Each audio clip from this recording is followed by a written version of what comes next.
నమో భగవతే శ్రీ రమణాయ. రమణాష్టమ లేఖలు లేఖ 65. నరకుడు దీపావళి. తేదీ 20/8/1946. ఈ మధ్య రామచంద్ర అయ్యరు మద్రాసు నుంచి వచ్చారు.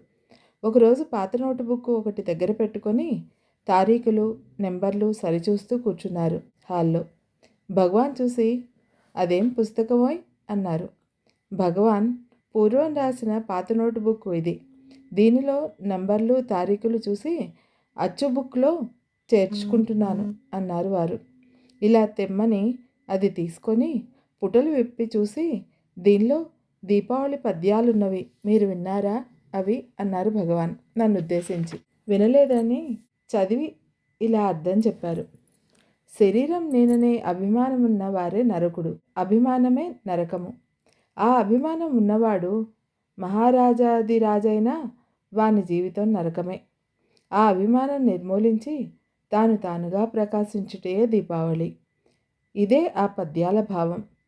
నూలు తిరట్టులో ఇవన్నీ ఉన్నవా అన్నాను నేను. భగవాన్ అరవంలో రాసిన పద్యాలు, పాటలు, వచనం అన్నీ కలిపి ఒకే పుస్తకంగా అచ్చువేశారు. దానిని నూలు తిరట్టని పేరు. ఇవి చాటువుగా అప్పుడప్పుడు చెప్పాను. ఇవన్నీ దానిలో ఎందుకు అన్నారు భగవాన్.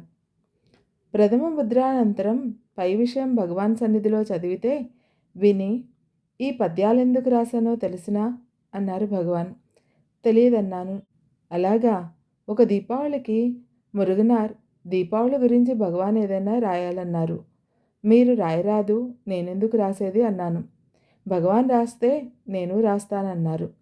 సరేనని ఆ పద్యాలు రాశాను. కారణం లేకుండా ఏదీ రాయలేదు. ఒక్కొక్క దానికి ఒక్కొక్క కథ ఉంది అని ఆ పద్యాలు చూపారు భగవాన్. తాత్పర్యంతో సహా దిగువను రాస్తున్నాను. నరకమను శరీరమే నేననువాడు నరకునకు రాజు. నరకుడెవరని విచారించి జ్ఞానదృష్టిచే నరకుని వధించువాడే నారాయణుడు. నరక చతుర్దశి అను సుదినమదియే. నరక సదృశ శరీర గృహము నేనును అభిమానమే నరకుడు. ఆ అభిమానమును నిర్మూలించి తాను తానుగా ప్రకాశించుడియే దీపావళి. ఇక ఉంటాను. సెలవు. నీ సోదరి.